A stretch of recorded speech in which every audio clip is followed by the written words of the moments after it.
Good afternoon, everyone. My name is Dan Moylanen. I'm the Executive Director of the Michigan Association of Conservation Districts. We really appreciate you joining us today on this webinar that's focused on records management and records retention. So, as always, this is an excellent demonstration of the Michigan Conservation Partnership and the strength and the relationships that we have with our partners at the state, specifically our partners at the Michigan Department of Agriculture and Rural Development. With that, I'm happy to turn things over to John Switzer for a quick introduction and a little bit of background as to why we're hosting the webinar program today. Again, John Switzer is the Conservation Programs Manager at MDARD. And without further ado, I'll go ahead and turn things over to John. Thanks, Dan. Good afternoon, everyone. Thanks for joining us this afternoon for this webinar session on Introduction to Records Management. We found out a little over a year ago that while we knew conservation districts as units of government were required to maintain a schedule of records and a proper record disposal process, there was never an official approved general schedule for conservation district documents. And so thanks to the leadership from MACD, we were able to work with our friends in the record management services of DTMB and formed a small committee with representatives from MACD as well as CDM, Conservation District Employees of Michigan. And we're able to work through and identify what we believe to be all the applicable conservation district records and move those through the process of getting formally approved as a general schedule. And happy to announce that on September 14th of this year, that general schedule number 38 for conservation district records was formally approved. And so we're here today to provide you all with some training on records management, including some of the records applicable to conservation districts. And so with that, I would like to introduce Karen Wojcik from the state of Michigan's Department of Technology Management and Budget with the Records Management Services. So Karen, I will turn it over to you. Thank you very much. And thank you to MACD for inviting me to present this introduction to records management to all of you. Again, my name is Karen Wojcik, and I work for Records Management Services. This presentation will be recorded, so if anyone missed it or needs to leave midway through, the recording will be published shortly. We'll also be providing a copy of the slides to everybody, so you'll have something to reference after the presentation. So let me get into the presentation. What words do you think of when you hear the phrase records management? Do you think about dusty boxes and file cabinets? Do you think about digital images and email? Do you think about, how long to keep things, or, scanning, things like that? Records management encompasses a lot of different techniques and methods for managing information. And so this presentation will provide that basic information that every government employee needs to know about records management.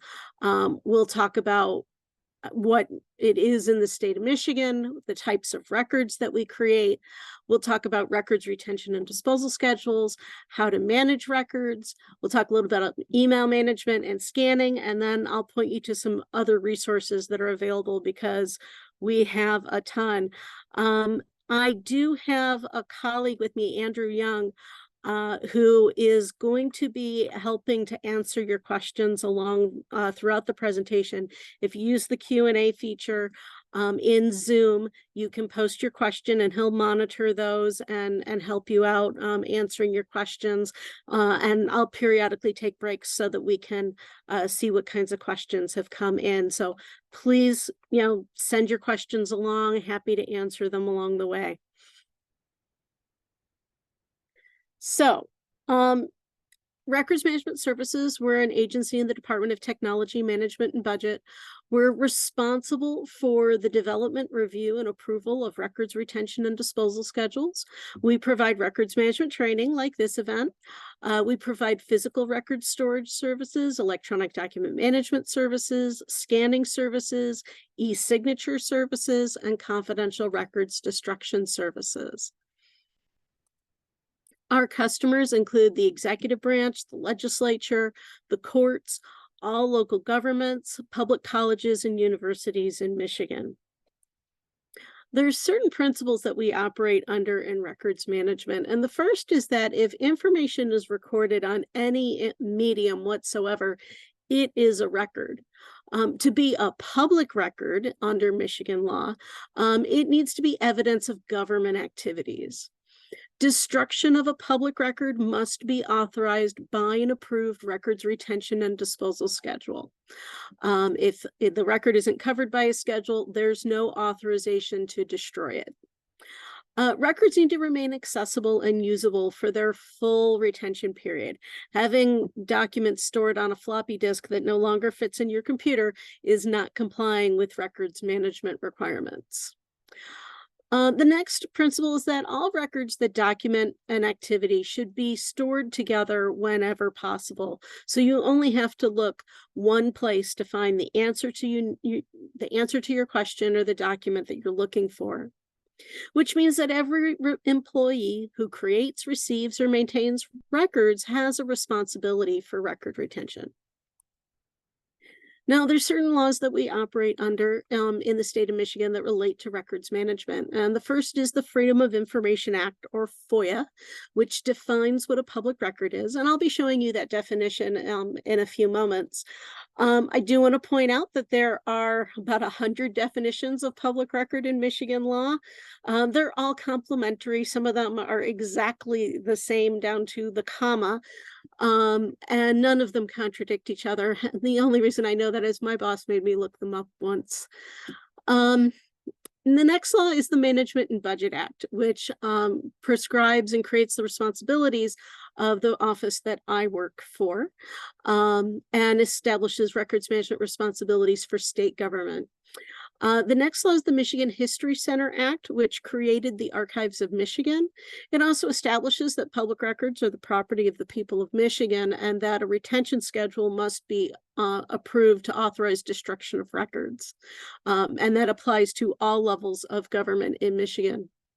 Next, the Michigan Penal Code establishes misdemeanor penalties, including fines and jail time for destroying a record without the approval of a retention and disposal schedule. And then the Records Reproduction Act allows government agencies to scan records, microfilm records, and reproduce them, thereby being allowed to destroy the original. So what exactly is a record? And it's a question we get quite a lot. So let's start by defining it. And this is that FOIA definition: a writing prepared, owned, used in the possession of, or retained by a public body in the performance of an official function from the time it is created. It's an intentionally broad definition.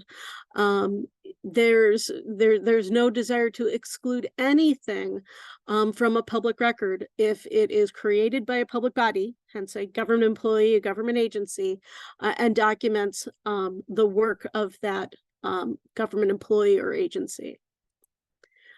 But not all records are equal. There are 4 categories of records that we have defined. The first are the official records, and those are the things we need to keep and comply with retention schedules for.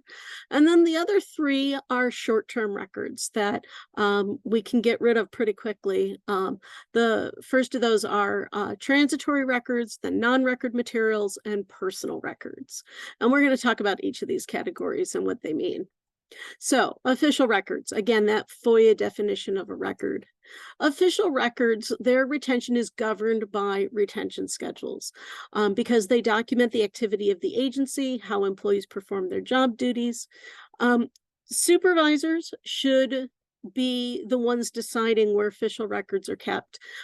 Individual employees shouldn't be keeping them wherever they feel like it. There should be a designated record keeping system for official records, and supervisors are responsible for promoting consistent record keeping practices. Some examples of official records. The top left, please change the 4th paragraph of the contract to read the following, removing the following phrase. Or bottom right, this is your official notification that you've been appointed to a committee and you will have the following responsibilities, all documenting official actions. The next category is transitory records. We have a general schedule for administrative records, which is General Schedule 35, and it defines transitory records as records relating to agency activities that have temporary value and do not need to be retained once their intended purpose has been fulfilled. So their retention period is until the activity is completed. They include things like reminders to do a routine task, routine inquiries, temporary documents that are replaced by other records that serve as evidence of the activity. Let me give you some more examples of that. Top left, staff meetings will be held on Tuesday mornings from now on instead of Thursday afternoons. Well, your calendar is an official record, and it has a 2-year retention period. And so this reminder that the meetings have changed their date is transitory in nature. Top right, I noticed there are no more blue ink pens in the supply cabinet. Can you please order more? Well, once you order more, you're going to have a purchase order or an invoice that documents how much you ordered, the quantity, the type of item. That's the official record. This request to order more is transitory in nature and doesn't need to be kept. I haven't seen any questions come in yet, so if you have any, please feel free to type them in. The next category are what we call non-records, and their retention is governed by General Schedule 1. And it defines non-records as recorded information in the possession of an agency that is not needed to document the performance of an official function. Non-records can be disposed of when they are no longer needed for reference purposes. They include things like publications from outside sources, mass mailings, notices, flyers, spam, junk mail, are all non-records. Drafts after they're replaced by a new version or a final version. So maybe you've got a Microsoft Word document that you're typing out and you hit save, go home for the day, and then the next day you open it up and you do some more edits and you overwrite the previous draft. General Schedule 1 for non-records is giving you that legal authority to get rid of the old version and replace it by the new one. And then another really important part of non-records is duplicates. We're often asked, I've got, this record in paper form and electronic form. Which one do I have to keep? And the answer is you can decide which format to use for retaining your official records. If you have records in multiple formats, be consistent, pick one, and that is your official record, and all the others are duplicates that General Schedule 1 says you don't have to keep. Now, sometimes multiple copies possess the exact same record, and in that case, they should communicate with each other about who's responsible for record retention. Maybe just one of them has the official record and the other has a duplicate, or maybe they both have official records because they use the record to document their role in the business process. So there's no substitute for communication. You need to figure out who has the official record and who has the duplicate, so you don't have to keep duplicates. A few more examples of non-records. An FYI note in the top left, the contract has been mailed to purchasing. Thanks for the information. I'm going to hit delete. Or notice that there's a blood drive coming up, bottom left, is another good example. You've received it. It isn't necessary for your work. Read it and delete it.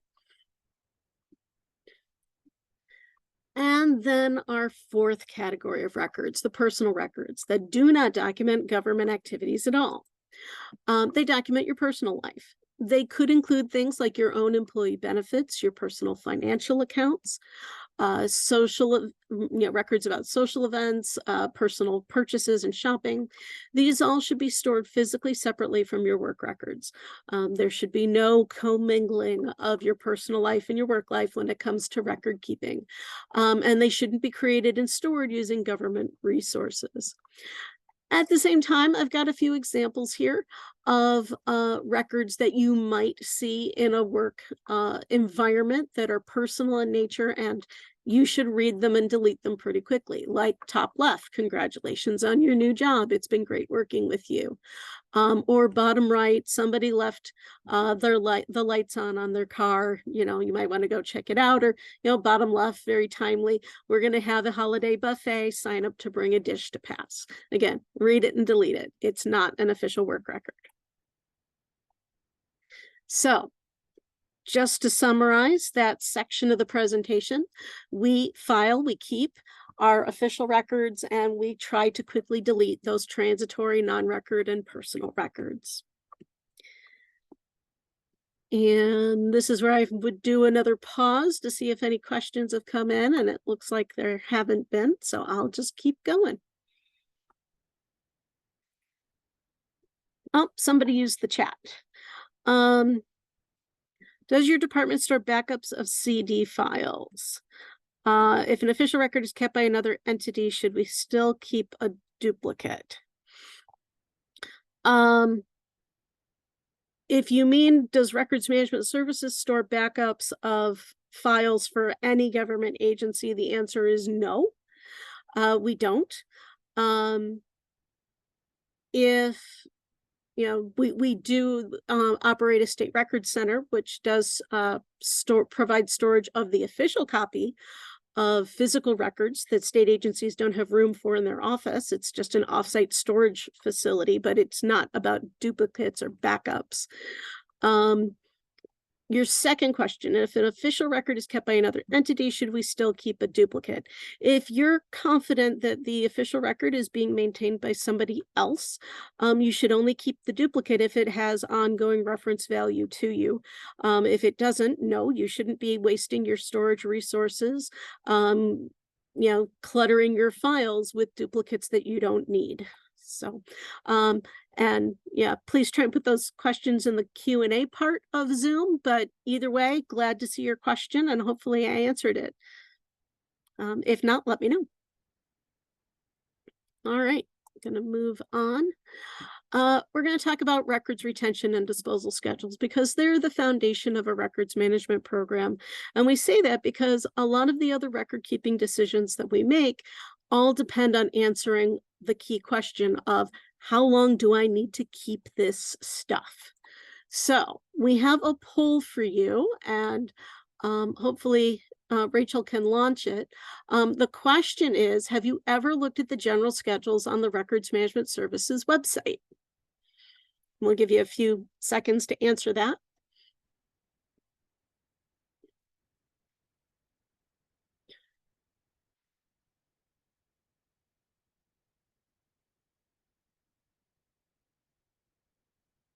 All right, so it looks like about a third of you have visited our website before, and that's great. And hopefully after this presentation, many more of you will decide to check it out.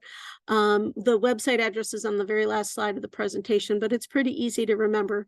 It's www.michigan.gov/records management typed in as one word. And we have a wealth of resources available on that site for you to take a look at. I'm sharing the results of the poll here. So there is, like I said, a lot of information on the website, and the general schedules are there, and we're going to talk about what general schedules are in just a moment. So, okay. And Andy put the link into the chat for all of you, so hopefully that will help you out as well. All right, So, retention and disposal schedules. These are legal documents that list the official records created and maintained by an agency. They define the retention period for the records, the retention period being the length of time the records need to be kept. They provide the only legal authorization for destruction. You cannot adopt internal policies to legally authorize the destruction of records. Michigan law says a schedule has to authorize it, not a local policy. It's important to keep schedules up to date by reviewing them to ensure they reflect your current organization structure and business processes. And as John mentioned earlier, we just got the new general schedule for conservation districts approved. So hopefully in a few years we can review it and see if any updates are needed. Now, schedules cover a wide variety of records. And it doesn't matter what tool was used to create the record, what format the records are in, or where they're stored. You have to have a schedule to set the retention period. Now, the law requires that these schedules get reviewed and approved by an agency representative, by my office, Records Management Services, by the Archives of Michigan, which is also part of DTMB, and the State Administrative Board. And once it is approved, the State Administrative Board is the final approving entity, so their approval date is the effective legal date of the document. Now, we're often asked how we set the retention period for records, and we look at a couple of different things. And the first thing we look at is the record's administrative value. How long does the agency need the record to support the work that they do every day? And 80% of the time, that's the retention period, because there's nothing more important than having the records available to do your job. About 20% of the time, other factors come into play. The first is the record's fiscal value. How long is it needed to close financial accounts or support an audit? The other value is legal value. How long is the record needed to be in compliance with other laws? And there are a lot of state and federal laws that tell us we have to create records, but very rarely do they tell us how long we need to keep the record after it's created. We'll look to see if the law has any direction for us, but otherwise we set a value based on how long we feel it's needed to document compliance with the law. And then finally, we look at whether the record has historical value and should be preserved forever to document history of the state of Michigan. And then we set a retention period that authorizes destruction when all of these values cease to exist. Now, there are two types of schedules that we use in Michigan government. The first are agency-specific schedules, and the second are general schedules. And all agencies need to use both types of schedule because they supplement each other. Our goal is to avoid duplication on schedules so that you do look at the different tools, but you're looking for different things on different types of schedules. So agency-specific schedules are only used by the name agency because they cover records that are unique to that agency, records that are not listed on a general schedule. Now, there are some rare situations where a record is covered on both a specific schedule and a general schedule. When that happens, the specific schedule overrides the general schedule because the agency has a unique need to keep the record for a certain amount of time.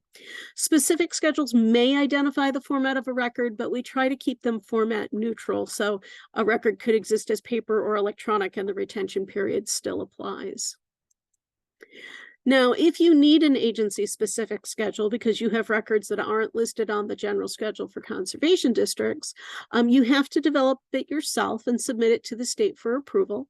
It's not a difficult process. We have instructions and forms on the website for submitting an agency-specific schedule for approval, and it's really a pretty simple process, and approval takes usually I'd say about 2 months. We use an electronic signature tool to get the schedules approved, and it gets that approval process handled pretty quickly. The second type of schedule are the general schedules, and these are used by all agencies. They cover records that are common to a particular function or type of agency, like a conservation district. They reduce duplication of effort, so each conservation district doesn't have to submit their own agency-specific schedule for approval. They promote consistent retention practices so that each conservation district is keeping those types of records for the same amount of time. Now, general schedules don't mandate that any records be created. They simply establish a retention period in case you do create them. And the retention period applies to the records regardless of what format they're in. So as one county keeps it as paper, another as a digital image, the schedule still applies.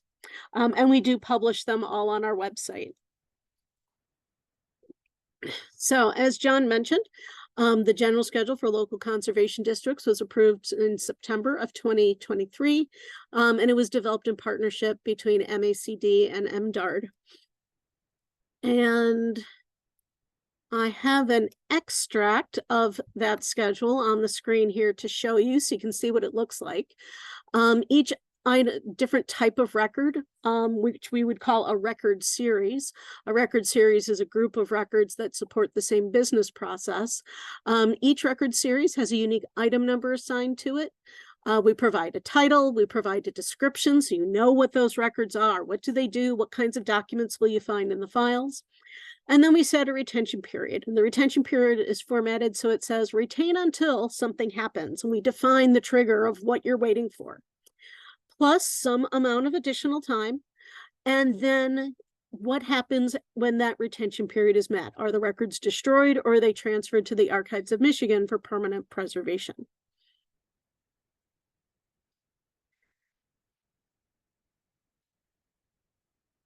At the end of the general schedule for conservation districts, we also have a guide. As we were developing the schedule, there were various questions about record keeping practices that MACD asked of the state. And so we put the answers to those kinds of record keeping questions into a guide instead of into the schedule itself. And so encourage you to take a look at the guide, and I've listed some of the major topics that are covered by it. For those of you who've had a chance to look at the new general schedule, do any of you have specific questions about it that I can try to answer?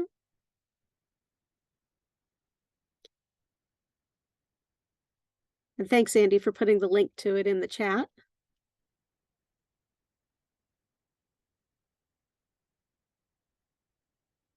All right, then I am going to move on to our next poll, which is a quiz, a little question, see if you heard what I was saying. And so the question is, records that are not listed on a schedule can be destroyed whenever the agency wants to get rid of them. Is that true or false? Hopefully we can get that quiz up there. Karen, it looks like maybe when you were screen sharing the poll, we've changed it. I can't launch the polls currently. Are you still sharing it? I don't think I think I'm just sharing my screen. Oh, I got it back. Hold on. Okay.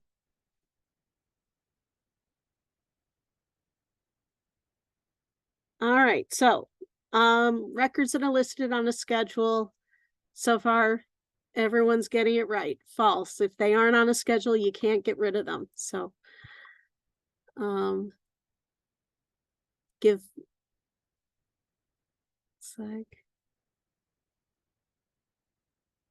Find it. Okay, share results.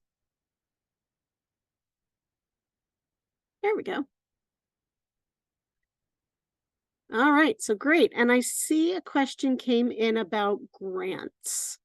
So let me answer your question about grants. And just give me a second. I want to pull up the schedule that applies to grant records so I can answer your question about them. And I will put it up on the screen as soon as I have it up there.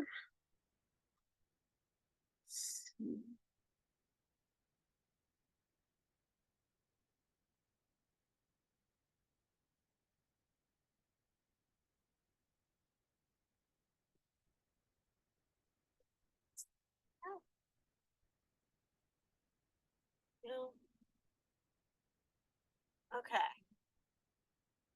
This is General Schedule 31 for local government financial records, and it covers grants.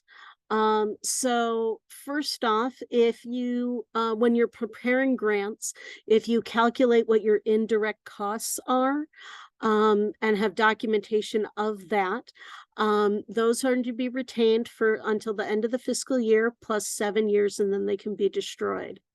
The actual grants, when you've received a grant from either the state, federal, or other private entities, the retention period for the grant records is until the grant is closed out, plus any additional time that is required by the granting agency for auditing purposes.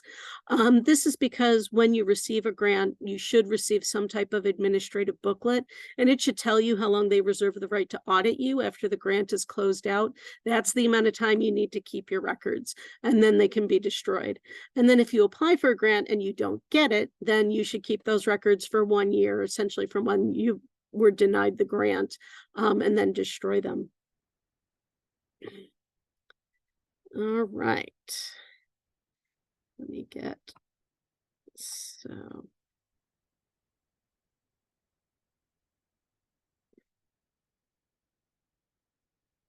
And it looks like Andy answered the other question, so I'm gonna move on from there.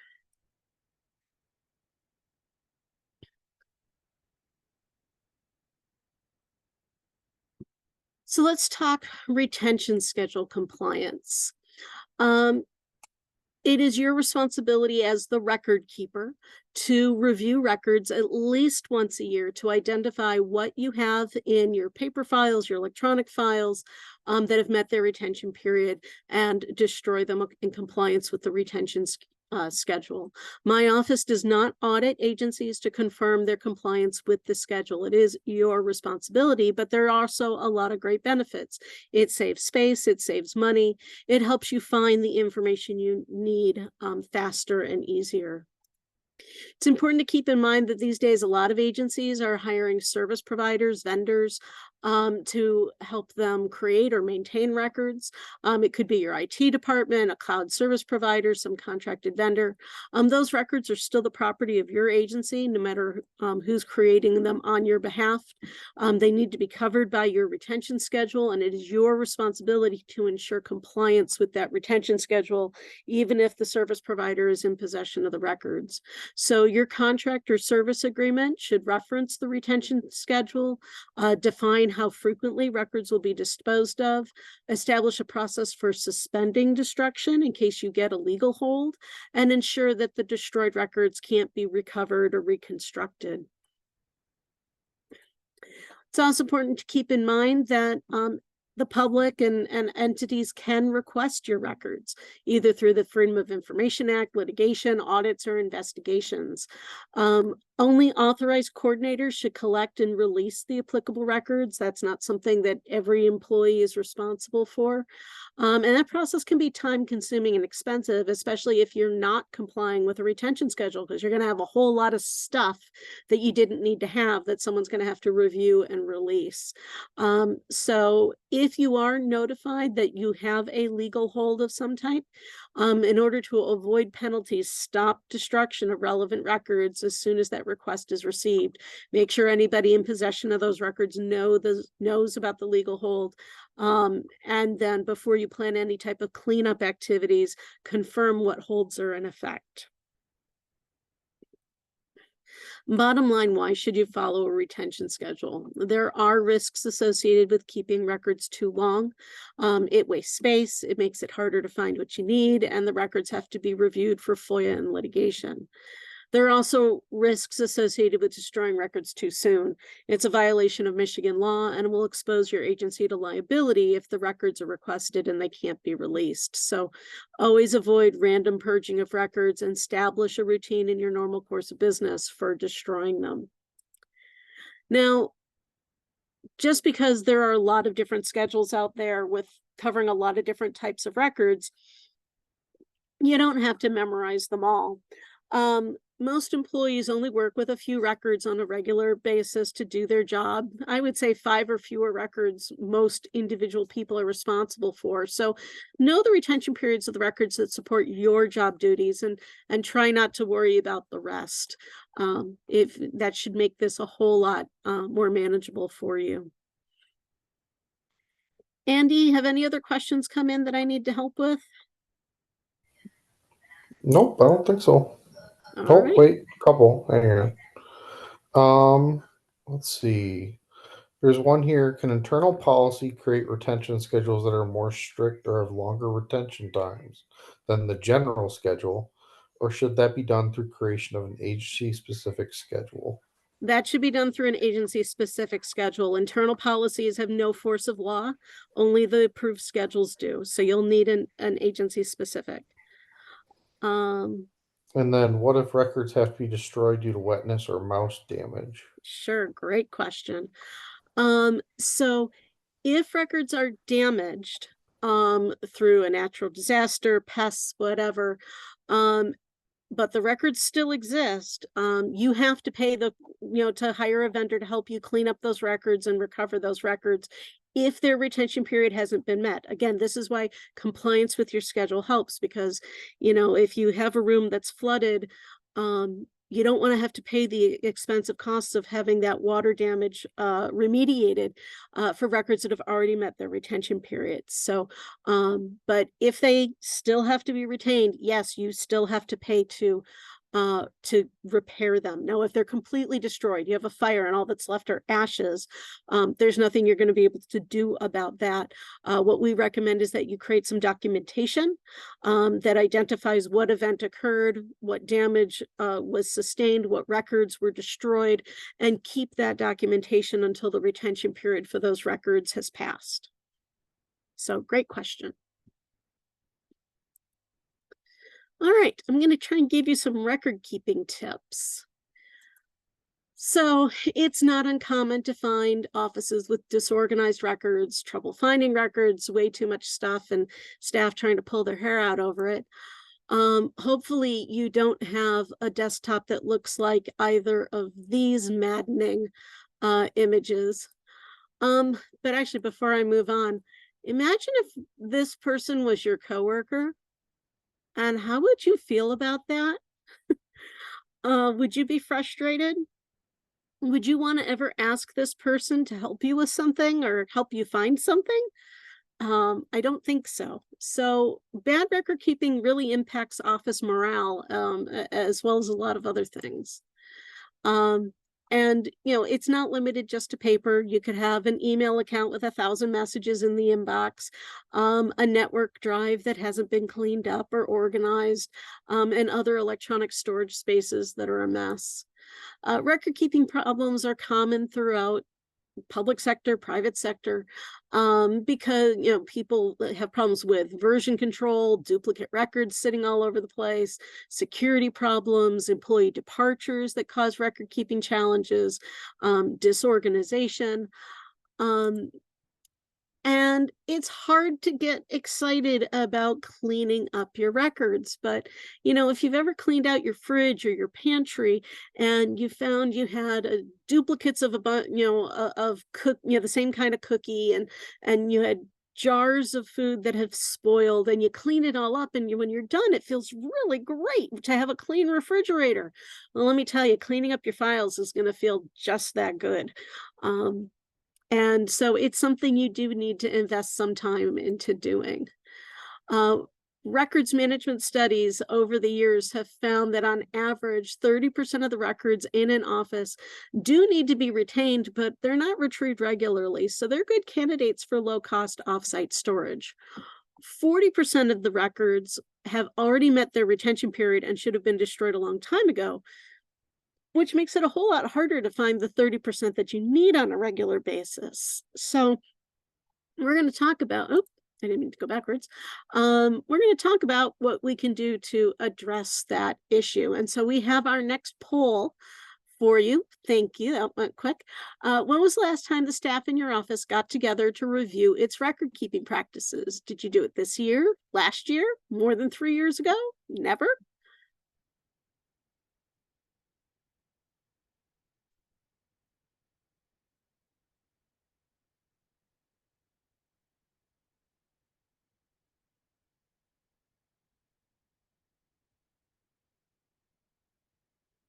All right, and so the results are shared.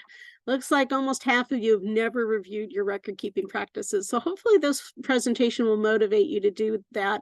27% of you, it's been more than 3 years. So yeah, we've got some work to do to clean up our stuff.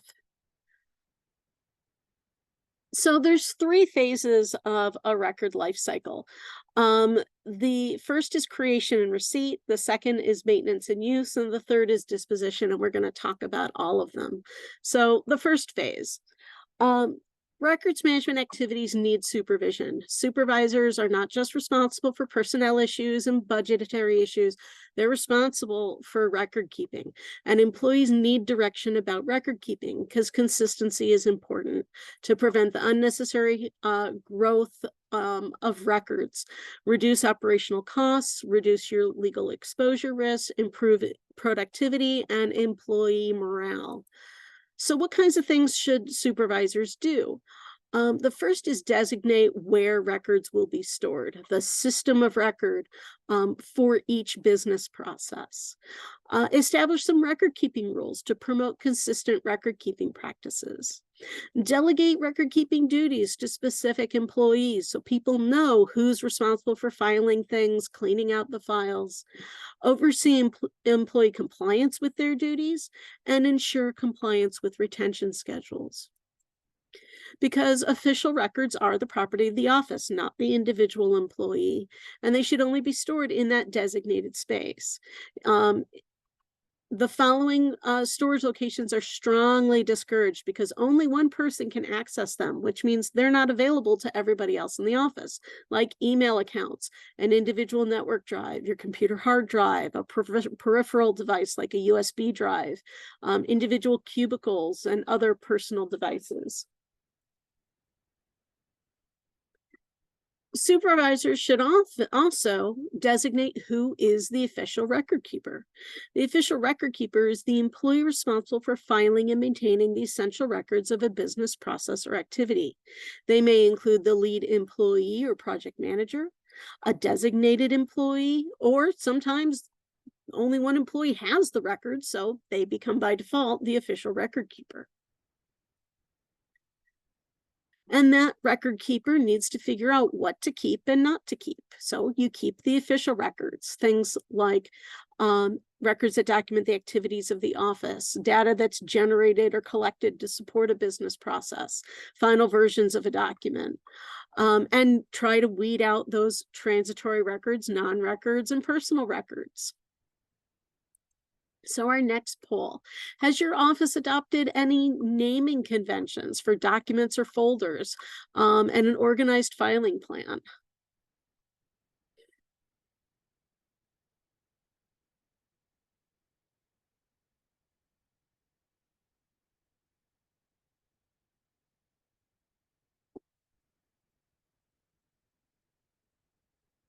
All right, so it's about 50-50. 55% have some naming conventions and 45% of you don't. And it's great to hear.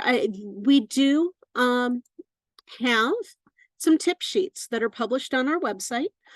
We have tip sheets on organizing records, how to set up a file plan, and how to name records. So the tip sheet for organizing records will help you retrieve things easier. Your filing cabinet, your computer isn't going to slap your hand if your records are disorganized. So it is your responsibility to make sure that that filing system is easy to use, used consistently, and easy to purge without reviewing individual documents, because nobody has time to go page by page, document by document to purge out paper or electronic files that we no longer need. And we also encourage you that if you have a really thick file, again, doesn't matter if it's paper or electronic, to try to subdivide it in a logical way. And the tip sheet will explain how to do all of that. When you're thinking about file plans, they are hierarchical in nature. The top level should be the business process, which is easily linked to an individual record series on your retention schedule. The next level is the folder level. All documents related to an entity or topic is kept at that level, and that's the level retention is applied at.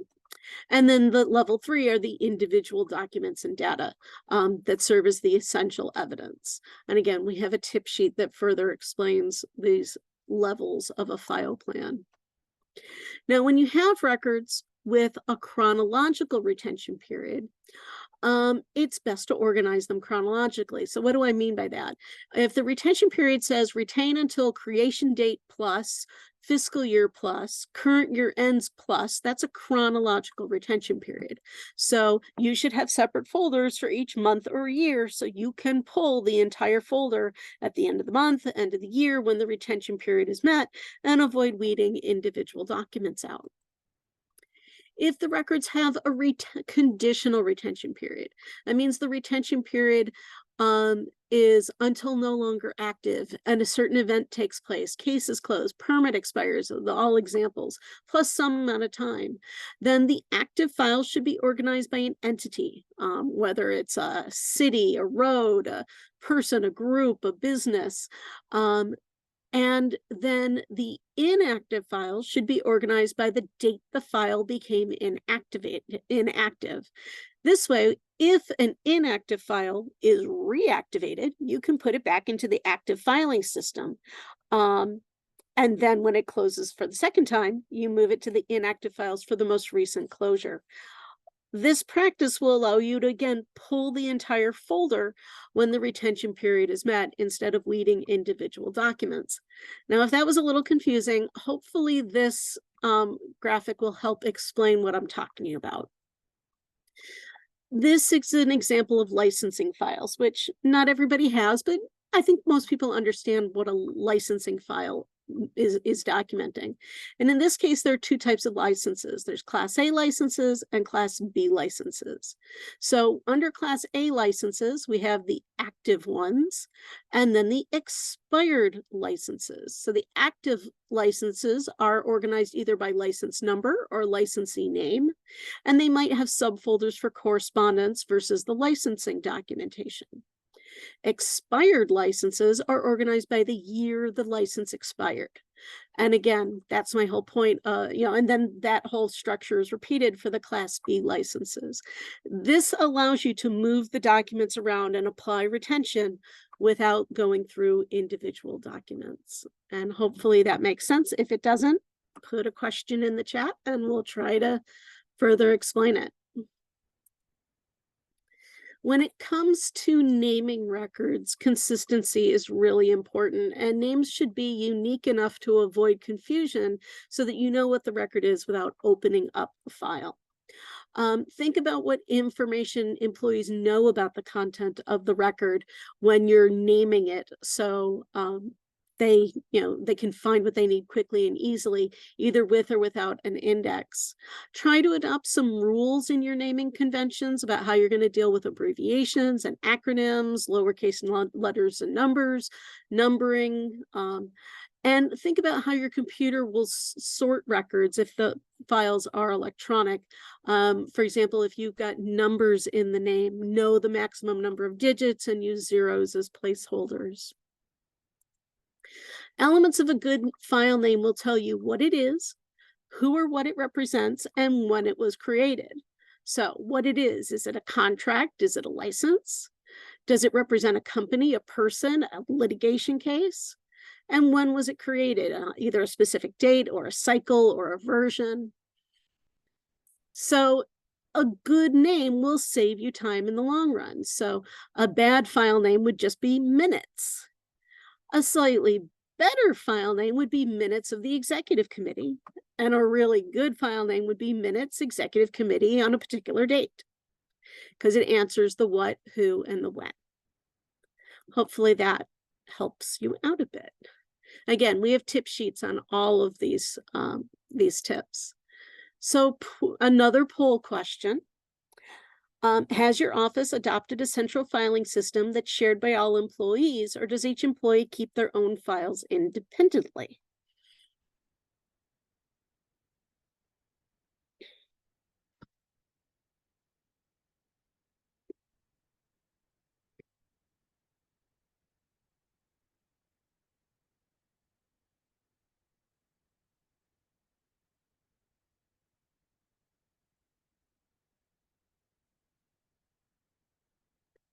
All right, so majority of you have a combination, and that's not surprising, but I'm about to strongly encourage you to eliminate independent filing and to go just to shared filing systems. Because independent filing can really cause you significant problems. When you have independent filing, employees have to look multiple places to find what they need versus a shared system when you only have to look one place. When you have independent filing, employees are going to hoard non-essential documents, drafts, and duplicates. In a shared filing system, fewer drafts and duplicates and other stuff is going to be kept. When you have independent filing, you have an employee leave your office. Supervisors don't have time to review their individual files and find what's important. If the records are in a shared filing system, it doesn't matter who's working in the office. When somebody leaves, the records are already in a shared space where everybody has access to them. It also helps with onboarding. That your institutional knowledge and records are protected in a shared filing system. You'll have reduced risk and legal liability in a shared filing system, especially with your volume issues and consistent record keeping practices. You can establish a good vital records program to protect records from disaster, and you're going to be able to provide better customer service in a shared filing system. Again, those work records are the property of the office, not the individual, and it will simply be a better way of managing your records. So if you're going to move from an individual filing system to a shared one, how do you do that? First, pick a location for storing the records. And I've given you some, I'm going to kind of go through these next few slides quickly, but I've given you some questions to ask to help you figure out what the best location would be. Next, identify those essential documents. We see a whole lot of record keeping systems where people are just throwing everything into the file and not really thinking about whether it's an essential document that needs to be part of that file. 3, come up with some naming conventions. 4, establish check-in and check-out procedures for the records. If people go to the filing system and they can't find what they're looking for because somebody else took it out of the shared filing system, you need a check-in, check-out procedure so people know who has the file checked out and where to get it. Step 5, have some standard operating procedures to ensure everyone's working consistently and that quality controls are applied to your record keeping practices. Step 6, follow your retention schedules. Now, reorganizing your files isn't going to happen overnight. You're going to want to assemble a team who can help develop business rules and promote adoption of the new filing system. And what I encourage is that you think day forward. Adopt your filing system day forward and give people 6 to 12 months to get used to the new shared filing system instead of independent filing. Test the business rules, see if they need to be tweaked a bit. And then after 6 to 12 months, people are going to have a new habit that they've adopted in using the new shared filing system. And then it'll be a whole lot easier to go back and clean up the old stuff based on those new habits that you've just spent 6 to 12 months adopting. And we found that to be a pretty successful strategy. Hey, Karen. Yeah. We have a question here about, actually a couple about shared filing. Sure. How are confidential files kept confidential in a shared system? So if you have, regardless of whether it's paper or electronic, if you've got confidential records, you should have some security around them so that only people with a need to know permission have access to them. There are electronic document management systems that can be used to control that kind of security. In a physical world, you can have locks on drawers or store or filing rooms. And, you know, but it is important to know who should be authorized to have access and who does have access. So it's a great question. There's no one size fits all answer, but it is definitely something to address.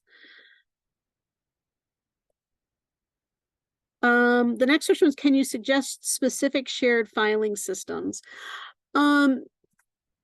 We're not in the habit of the practice of endorsing particular products. We do use certain products for electronic document management, shared filing systems, and they work quite well. If you contact our office directly, we might be able to better answer your question when we have better specifics of what you're looking for. And then another question came in. I've never saved emails unless a specific attachment was needed. Can you explain why and how one would save emails? Well, we are just about to get into email management, and so let's see if that answers your question. So email technology has existed for well over 50 years, since 1971. Its use as a record-keeping tool has increased steadily over the past 30 years. And if you're anything like me, you don't function very effectively at work without your email. The purpose of the email system is to send and receive records. It was never designed or intended to be a record storage tool. And so email should be filed with the other records of your business process, whether it's putting them onto a shared drive or printing them into a file, a paper file. It just depends on where the other records of the business process are stored. There is no single retention period for all email, just like there's no single retention period for paper.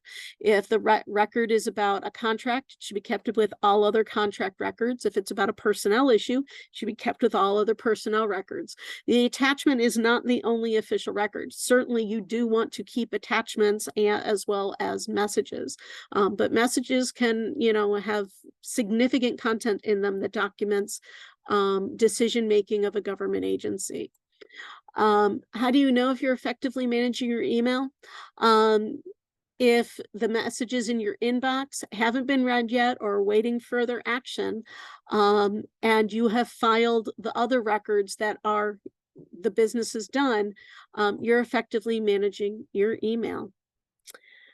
Rachel, were we going to 2 o'clock? Do I need to wrap this up?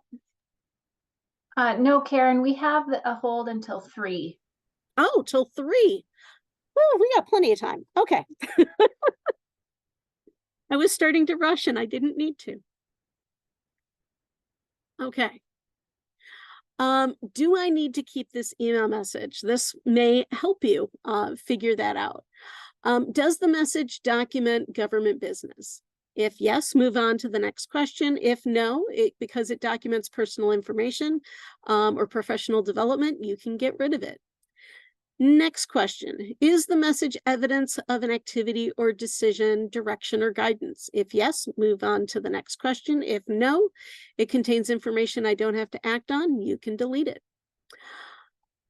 Are you responsible for retaining that message? Are you the official record keeper? If yes, it needs to be filed. If no, someone else is responsible, you can delete it.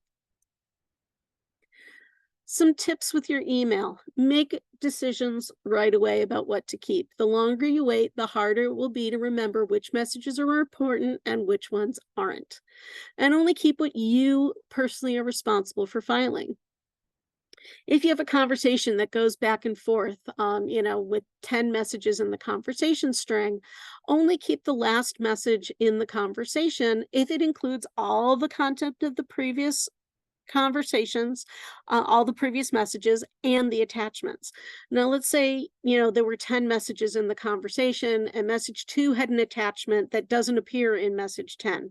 Well, then you need to keep message 2 and message 10 so that you have the conversation and the attachments.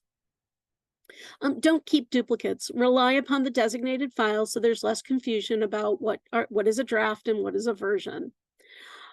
If your work calendar is part of your email system, your appointments only need to be kept for 2 years.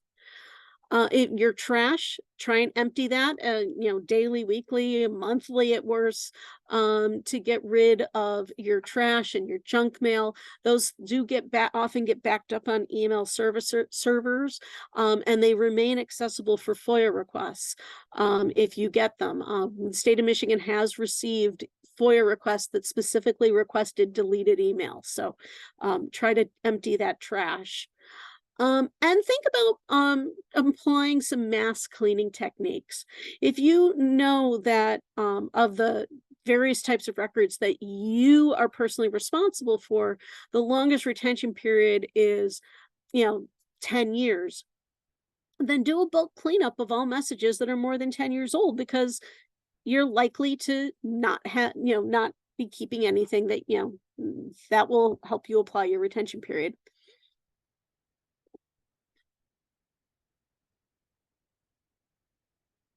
And try to celebrate those little victories. Try and get rid of the easy stuff, the non-records, the transitory, the personal. Get rid of the mass mailings, the newsletters, the junk mail, the reminders. Most messages have the same retention period, even if you have a large volume of them. So again, if you can do some bulk cleanup of things, that will help. Email software often has tools that will help you search and organize your email. So try and use those, and develop new habits today. A smaller email account is going to be a lot less overwhelming. Think of it this way: if you could spend 10 minutes a day on managing your email with these 3 simple steps, it might not be so hard. Step 1, delete it. Get rid of that spam, the mass messages. Step 2, file it. Anything that you need to keep but requires no more action, file it. And step 3, act on it. And then when you're done acting on it, you can go back to steps 1 or 2. All right. Second phase of our life cycle. Andy, how are we doing with questions? We are good to go. Okay. Retention periods. A retention period is the amount of time that the official record keeper maintains records to support retention requirements. Some retention periods are long, some are short. The length of the retention period can influence how the records will be maintained. So, designate that filing system, because records can be stored in a lot of places, and some storage locations are more appropriate than others. Make sure the selected storage location is accessible, capable of supporting record retention, and secure. We had that question earlier about confidential records. Nobody's unlimited funds or storage space, and there is no one-size-fits-all solution. Different records and different business processes have unique needs, and you need to understand the total cost of ownership. Consider different cost factors like your employees, your volume of records, the method of record creation and modification, storage and security, frequency of access, and the type of access. Compare the cost of not only the initial implementation of your record keeping system, but ongoing maintenance and storage costs, the impact on changing how the office does its business, the cost of new staff or equipment, the cost of timelines for implementation and training for employees. You could have the best technology in the world, but technology alone is not going to solve your record keeping problems. Consistent use by all employees is crucial to success. The hidden dangers of a new system are undefined business rules and employees who simply refuse to follow those rules. This slide actually ties into a question we had earlier about what to do if you have water damage or pest damage. And it's repeating what I said earlier, that, if you have damaged records, you do have to recover them. But if they're destroyed, keep some documentation of it. And so I want to talk a little bit about scanning, because a lot of people want to convert their paper records into digital images. And I'm going to see if this video will play and if you can hear it. Oops, go back. Andy, could you hear the audio? Yes. Yes, okay, good. I could.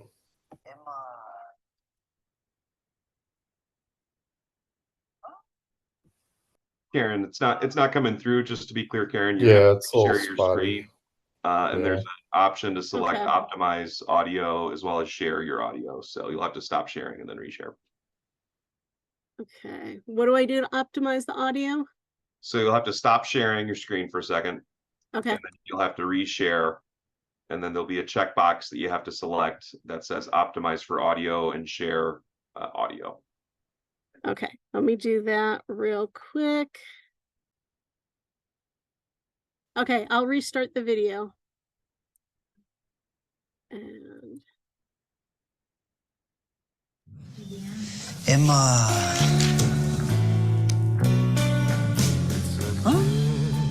are you recording again?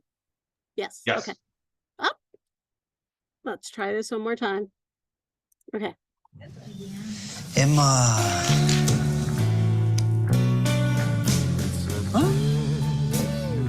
Emma. Not anymore. Emma. Every day it's getting on my nerves. Emma. Oh, I'm Emma. begging you, please. Emma. Leave me alone. Oh, you Nouveau le trèfle maxifeuille. So paperless is not always the solution to every problem. So what exactly are digital images? They are digital reproductions like a photograph or photocopy of a physical record, whether it be paper or microfilm. The quality of the digital image is going to depend upon the quality of the capture process and the quality of the original paper or microfilm. The state of Michigan does have a law and standards that relate to scanning records. It's called the Record Reproduction Act of 2005, and it regulates the reproduction of public records by Michigan government agencies. The law required that my office develop standards to ensure that the records that are scanned remain authentic, reliable, have integrity, remain usable, and accessible. And those standards and best practice documents are available from our website. The standards are very technical and legalese in nature, which is why we developed best practice documents that are a bit easier. They're a little bit easier to read and explain the whys and hows of the standards themselves. The digital imaging standard covers topics including the format, the compression method, the resolution. It does require black and white scanning when possible, sampling for quality, having written procedures for your scanning processes, and it addresses storage media. Now, there are a lot of misconceptions about scanning. Scanning is not free. Storing digital images is not cheaper than storing paper. And it's not always good to scan everything and keep it forever. So we have a frequently asked questions tip sheet on our website that answers those questions that really do come in all the time about scanning. The first one is it legal to scan paper records and destroy the original after the digital image is created? And the answer is yes, it is legal. If paper records are scanned in compliance with the state standards, the paper can be destroyed and the digital images can be used as records. Compliance with these standards ensures an acceptable reproduction of the original that can be used as evidence in a court of law. Do I have to keep paper records if the records have a long retention period? And the answer is no. The standards do not require that paper or microfilm be used to retain records. However, computer technology changes quickly. Migrating paper records to digital images comes with the responsibility of making sure those records remain accessible throughout their life cycle, which may include migrating them to a different format at some point in time, because the technology we're using today is not going to be in use 10 years from now, 20 years from now. It will be outdated and obsolete. Question: our office is running out of space to store records. Will digital imaging solve this problem? And the answer is maybe. There's no one-size-fits-all solution for how records are stored and managed. Agencies should conduct a needs analysis to identify the right solution for each type of record. We have a tip sheet on the website about how to clean up your office and a brochure to help determine if digital imaging is a good solution. Why do we have a brochure? Because we have some master contracts that are available for your use. We have a contract with a vendor for microfilm conversion, digital image conversion, microfilm vault storage, and microfilm inspection and repair. What this means is that each of you do not have to go out and do an RFP and set up a contract to get those services. You can use the state of Michigan's contract through the MyBid process to take advantage of those state contracts. All billing is done through my office, and my office works directly with the vendor throughout the project to ensure that you get the quality product that you need. We share our expertise, experience, and the volume pricing that we get with local governments.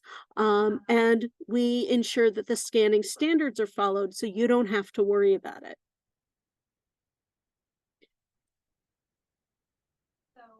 Andy, have any questions come in? Not that I can see. Okay, great. All right, so we'll talk about the third phase of the life cycle, which is disposing of records. So we got a poll. If we receive a FOIA request for records that were destroyed in compliance with our retention schedule, we will have legal trouble. True or false?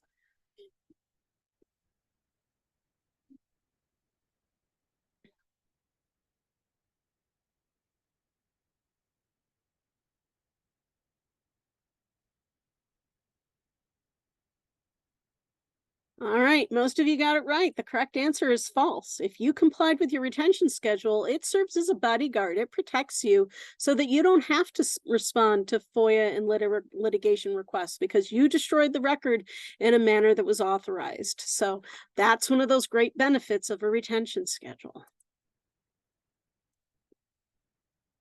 So how do we ensure that our destruction of records is defensible in court? There's a think tank called the Sedona Conference, which members are lawyers and judges, and they've defined defensible disposition as the effective disposal of physical and electronic information that does not need to be retained according to an organization's policies when the data is not or no longer subject to a legal requirement for retention, be it statutory or as part of litigation. So what makes a disposition process defensible? And the answer is procedures. Procedures that ensure the correct records were accurately identified as being eligible for disposal.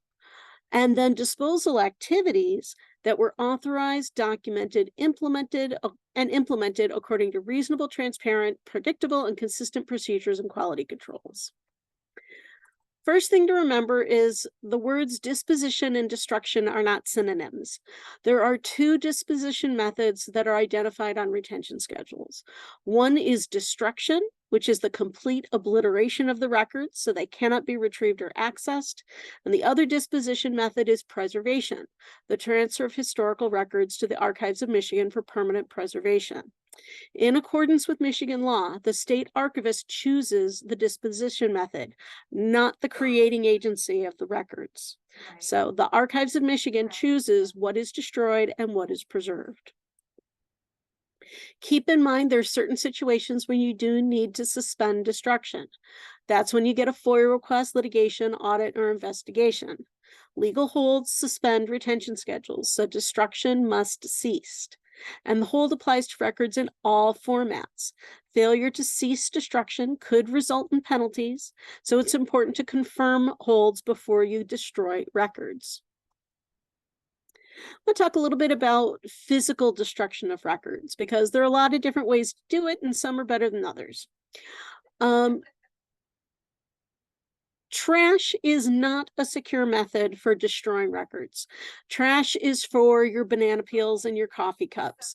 It's not for records. Trash is taken to open landfills, where the records can be accessed by anyone. Recycling is fine, but not for confidential records. Recycled records remain fully intact and readable and accessible to anyone who has access to the recycling facility until they're actually repurposed and pulverized down to pulp. So confidential records should not be destroyed through recycling. If you have sensitive or confidential records, you should be using a confidential records destruction method to prevent the reconstruction of the materials and the inappropriate release of information. Again, the state of Michigan has a contract with a vendor who provides confidential records destruction services, and local governments can use that vendor's services to put the confidential records in a locked bin, like you see on the bottom right of the screen. They'll pick the materials up. They destroy them down to a 1 millimeter by 5 millimeter particle size, so they cannot be reconstructed. And then the material is actually recycled, so it's still an environmentally friendly process, but it's a secure process for destroying records. And this is a picture of what the pulverized paper looks like after it's gone through the confidential destruction process in comparison to the size of a penny. The state's vendor is Rapid Shred. And again, they provide locked bins. Everything is destroyed within 24 hours of pickup. They have secure transportation and processing areas, and I've given you their contact information if you're interested in getting the state's negotiated rate. You don't have to go out to bid. You can just get the state's negotiated rate to use the Rapid Shred service. Keep in mind when you're deleting electronic records that delete does not necessarily mean delete. Deleted files might be stored in your computer desktop recycle bin on backup tapes. And then, of course, there's duplicates that could be all over the place. So make sure that when you need to delete electronic records that you are doing a complete and thorough deletion. Hey, Karen. Challenge, yeah. We have a question about the confidential data. Sure. I thought you might want to address. Can you please define what is considered confidential? If a record is something that can be obtained by FOIA, is it considered confidential? So, great question. If there is no law or regulation that specifically says the records are confidential and closed, they are generally accessible through the Freedom of Information Act as an open public record, and therefore they are not confidential.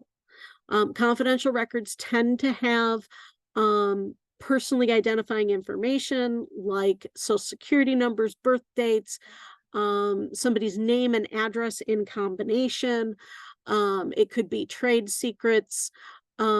There are a lot of laws that define what is confidential, and I'm not a lawyer and I'm not going to tell you what is and is not confidential. I cannot provide that legal advice, but you should talk to your legal counsel and find out if something is confidential or not, or your FOIA coordinator may have experience with that as well. But if it is confidential, you should be using a confidential records destruction method for destroying the physical records and other methods for your electronic. So thank you for the question. The other thing I wanted to point out when it comes to electronic records is that not all databases and IT applications have purge functionality. When the IT people design those applications, their goal is to create and maintain data, not delete it. And so if you don't talk to them about that being a functional requirement, the application may not have the ability to delete data. It may not have the ability to query the data to find what is eligible for destruction. The average office employee may not have the ability to hit delete. It may be something that an IT department or a vendor has to do on their behalf. It's important to make sure that if you delete one piece of data or a record in a database, that you don't corrupt the data that remains. So it's important to look at what application you're using, work with your IT staff or your vendor to come up with a process for identifying what's eligible for deletion, determine how frequently you're going to dispose of it. And of course, if something needs to go to the Archives of Michigan, that you have that capability of exporting the data and documents instead of deleting them. I'll talk a little bit about the Archives of Michigan, and I forgot to update this slide. It says that the Archives is part of the Department of Natural Resources, and that is true until Friday. On Friday, they are reorganizing and moving into the Department of Technology Management and Budget. So, and actually we have a picture on this slide as well of Michigan's first constitution from 1835. The Archives of Michigan provides for the permanent preservation of records with historical value. They are the official repository for Michigan government's historical records. Your retention schedules will identify which records are transferred to the archives, because the archives reviews and approves all schedules.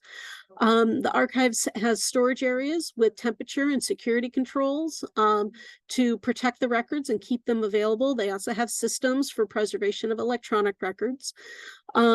All of the records that are transferred to them become the property of the archives. They're no longer the property of the creating agency, and they can be accessed by the public unless they are confidential. The archives can take confidential records and establish procedures to ensure they're only accessed by authorized individuals.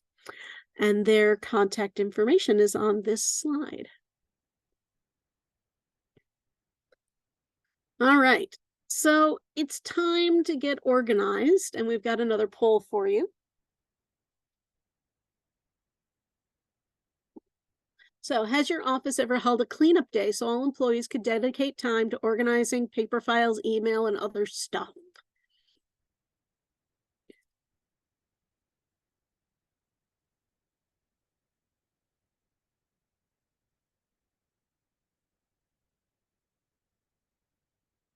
All right, it looks like the answer is 60-40, the majority of you not having done it. Well, now's the time to plan a cleanup day. And we're going to talk a little bit about that. So when you're doing your cleanup, what you're looking for are what we call ROT, redundant, obsolete, and trivial records. Redundant records are records that exist and are duplicated in multiple systems. So those duplicates we talked about when we talked about non-records. Obsolete, records that have already met their retention period and they're not subject to any other legal requirements. And then trivial, those transitory and non-records that have little to no business value. We want to get rid of those so they aren't clogging up our filing systems. And sorry, my office can't help clean your office for you. But what we can do is encourage you to plan a snack it and pack it day to kickstart record cleanup and initiate a routine cleanup habit. Pick a date where everybody is available. No one has meetings or leave time. You block it off on the calendar. It's cleanup day. And then distribute some information to staff. We have a snack it and pack it training. It's an online class available from our website. It takes about 9 minutes. It's real short and sweet on how to plan your cleanup day. And we also have a tip sheet on how to do records cleanup. It talks about how to clean up your paper files, your shared drive, your email. And so make sure that the cleanup day is about cleaning up your shared filing spaces, your individual filing spaces, your physical spaces, and your electronic spaces. Give assignments to employees. You know, who's responsible for the shared drive? Who's responsible for the filing cabinet? And, you know, assign things to the subject matter experts in your office. Who's reviewing databases and spreadsheets and IT applications? Who's working with the vendor to ensure that their records are cleaned up appropriately? And, you know, all of that will help you plan your cleanup day. Now, this fun slide is a sign that a colleague of mine in the private sector used to help motivate their employees on cleanup day. So it says, don't be an airhead, milk dud, or goober. Get all your chicks and ducks in a row. You have mounds and mounds of whatchamacallit all over the Milky Way. Take a few extra steps and detour from your daily responsibilities to clean. Remember to take 5 and delete your spam. It will only take a minute. Score big by cleaning and help save your office $100 grand. Let's make sure there's good and plenty space in the office and network storage. Don't be a ding dong. Mike and Ike and all your peeps are doing it, so should you. Be sure to snicker and chuckle while you clean. It will make the time fly. And you should plan some type of fun lunch for everybody. That's the snack it part of Snack It and Pack It Day. Either bring in pizza or have everyone bring in something for a buffet at lunch or snack time throughout the day. Try and make it fun. And so we're going to finish, pretty soon, though. There will be plenty of time for questions. But my next question for you is, have any of you ever taken any of the classes that we offer? We have both live training we've offered in the past and online training.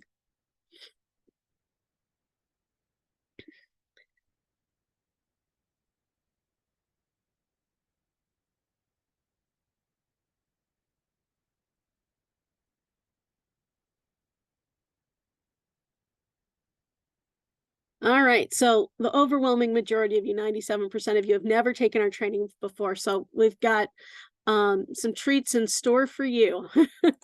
Andy put the link to our training page in the chat.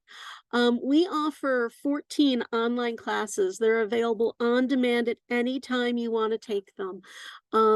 They are, as I said, they're online. They have computer audio. There's a handout associated with each. Some are really short, only 7 minutes long. Others are a bit longer, take about 45 minutes. Lots and lots of great training to share with your coworkers who aren't on the call today or on the Zoom today, so that they can benefit from this training as well. We also have over 50 manuals, guides, tip sheets, and brochures about different record keeping topics. So our online guidance page has a wealth of resources for you. And to find our main page, as I said, it's michigan.gov/records management. If you have questions, you can call our main number, or more likely it'd be best to just send us an email at recordscenter@michigan.gov. We have 3 staff, like we have a bunch of staff who will respond to emails that are received from that email account. Instead of contacting me directly, I might be out on a particular day. If you send it to our main email, we'll make sure you get a prompt response. I noticed one question came in. Great question. The question is, employee timesheets, General Schedule 31, item 213 says retain for 1 year. General Schedule 26 says until employee is no longer employed plus 7 years. Some grants require different amounts of time as well. What should we do in this case? Okay, so let's see here. So General Schedule 31 is the general schedule for financial records, and General Schedule 26 is human resources. Let's see. We're working on a project. Let me move this over to the screen I'm sharing. We're working on a project over the next year to try to reduce the duplication of records that appear on different general schedules, because we do have records that are covered by multiple. If it was on General Schedule 38 for conservation districts and on General Schedule 26 for local government human resources, I would encourage you to follow the General Schedule 38 because it's more specific to your function of being a conservation district. I'd have to take a look at why timesheets are on the financial records schedule, because they should just be covered on the human resources one. It's been a while since I've looked at that. And then the other part of your question is grants. If the timesheet is a required document that the grantor says you need to keep for a certain amount of time, you should absolutely be complying with it for the grant related timesheets. Because, you know, that's a more specific retention period. So kind of like the concept with an agency specific schedule overriding a general, if a general schedule or something is more specific, that's the time frame you should follow. I'm going to have to look into that conflict between general schedule 31 and 26. And we'll try and get back with you on why there's a conflict there. So thanks for your question. Make myself a note. Any other questions?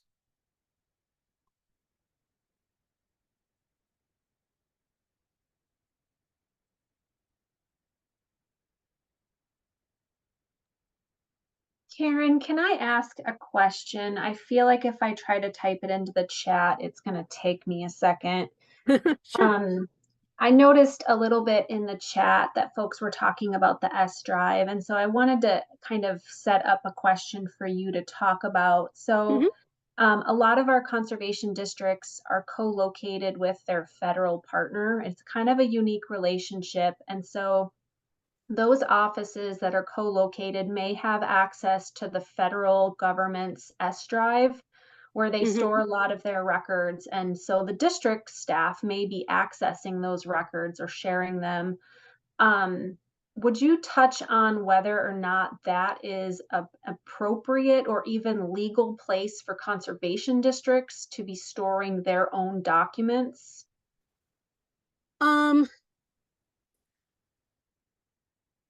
Based on the little, you know, the information you've provided to me, I wouldn't necessarily recommend it. If the federal government owns the storage, then federal records should be stored there. So if you're submitting something to the federal government and that's why you're storing it there, and the federal government is going to take responsibility for ownership of those records, that's fine. But if it is your local conservation district's records, it should be stored in a location owned by, controlled by your conservation district. Does that make sense? Yeah, I think you responded like in a way that makes sense to me, but I would hope that someone would throw in the chat if that doesn't clarify what I was noticing.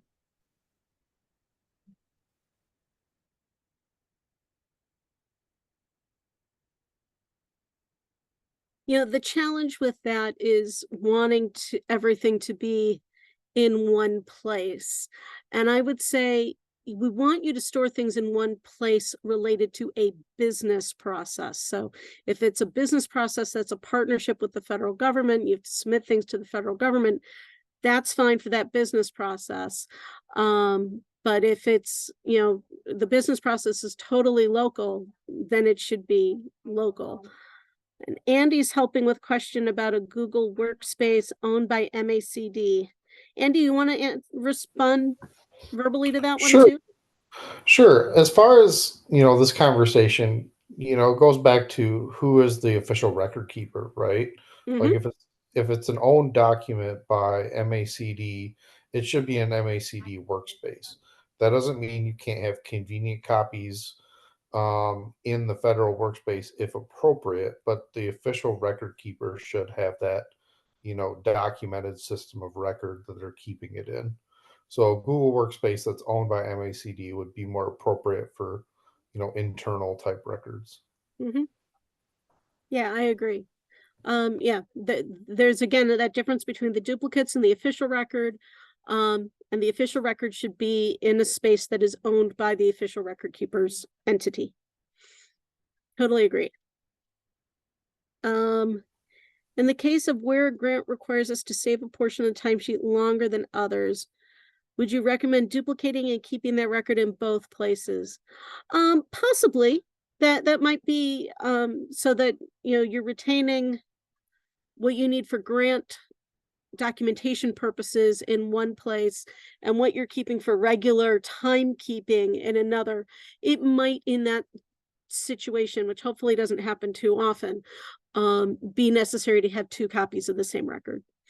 So.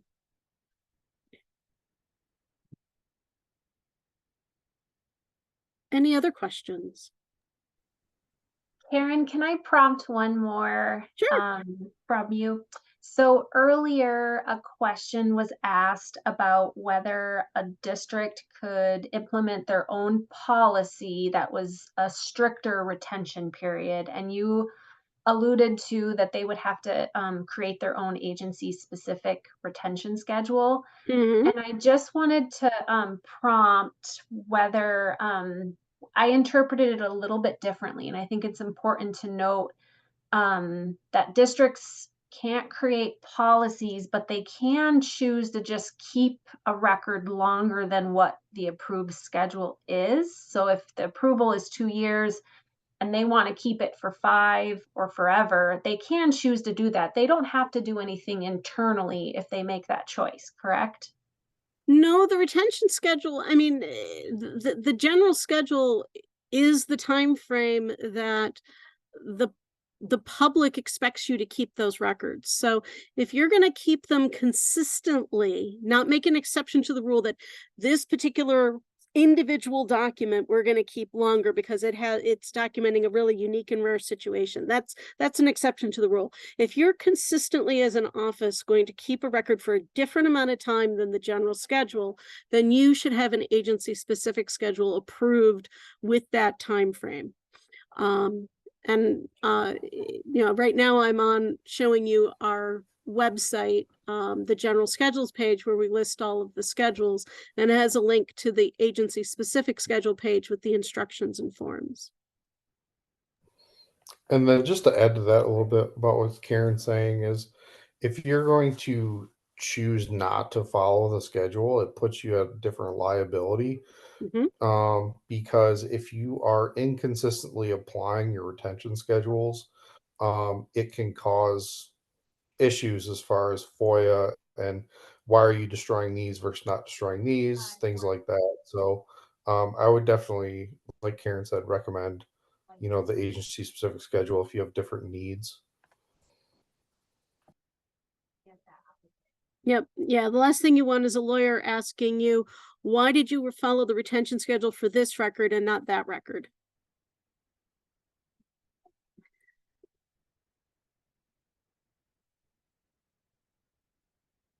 And then we just got a new question about Yeah, I'm saved reading it. emails. Let's see.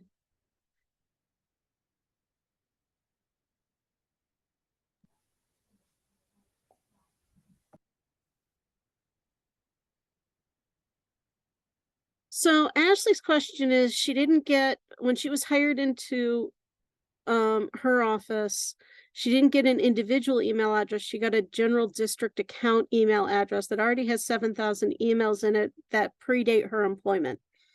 And can she just get rid of everything that's prior to when she was hired? I wouldn't recommend that. But I would go back to the point I made earlier about thinking about the maximum amount of time records need to be kept and what kinds of conversations are taking place in that email box. And, is there a way of saying, anything that's more than 10 years old, or 5 years old or 7 years old, can be deleted because the retention schedule says these types of records are only kept for X amount of time. And then if you can, I'm surprised Gmail doesn't allow you to use folders, or you said Gmail doesn't allow us to use folders, so there's no way to get them out of my inbox. You can use tags, which are similar. Oh. In Gmail, like you can create tags for different types of emails. So you can sort and even use that for deletion purposes and things like that. And searching in Gmail is pretty robust, and if you use the advanced options, and then Ashley doesn't like the tags, but you can sort like you would in Outlook, like say, this has the word grant in it, this has, certain projects in it, things like that. So it might be easier to just take, like a half hour 10 minutes, whatever, and just do some, some searching that you might need, and you can use labels and things like that. So Mhm. Gmail is a little bit different from what we use, but I know I use it personally, and I have things going on in there. But yeah, it's different than Outlook. You don't have, Sure. or like a shared drive, but there I would recommend using some of the search features to try and narrow things down. Just like that's kind of the advantage of it being electronic versus paper. You don't have to, you can use keywords, right? So Yeah. Yeah, keyword searches might help you find certain types of spam or newsletter messages that you get frequently, so that you can select them all and delete them. Um, so, how are private emails handled when an employee leaves? Do you mean personal email where someone was using their work account to do personal business, or individual emails when an employee leaves? That's kind of going back to the point I made about individual filing systems versus shared filing systems. If you're filing email into with the other records of the business process in a shared filing system and an employee leaves, you don't have to worry. Their records are already in a secure place that other people in the office can access to do their job because they're continuing to work for that office. But if you allow people to keep everything in their individual email accounts, their former supervisor is going to be responsible for cleaning up that email and finding what needs to be kept and refiling it. And what supervisor has time for that? Employee departure can cause real record keeping problems, and following the tips that we gave in this presentation will help you avoid those problems. Should also point out, one second here, get to the right screen, pull that back up. If I go to our main page and take you to our records management training page, one of our fundamental classes is records management for managers and supervisors. It takes 38 minutes. It has a class handout, and we have a whole toolkit of resources for managers and supervisors to help them implement the various suggestions made in the training. So encourage you to take a look at that training as well.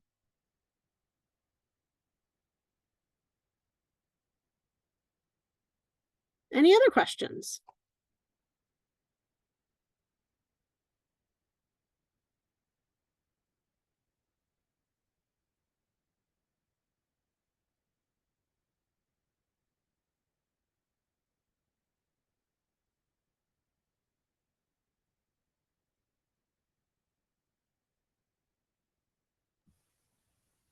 Well, thanks everybody for joining us. Hopefully this was beneficial to you and motivated you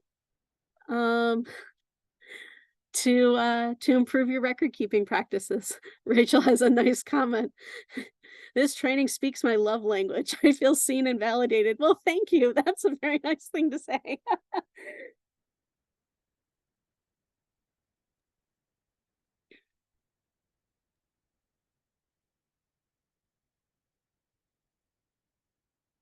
Well, I'd just like to again say thank you, Karen, to you and your team for all the help that you provided as we worked through this process to get the general schedule approved for conservation district documents, as well as for pulling together this this fantastic training webinar here today for everyone. So thank you very much to Karen and the folks at Records Management Services, and thank you to MACD and Dan for hosting this webinar.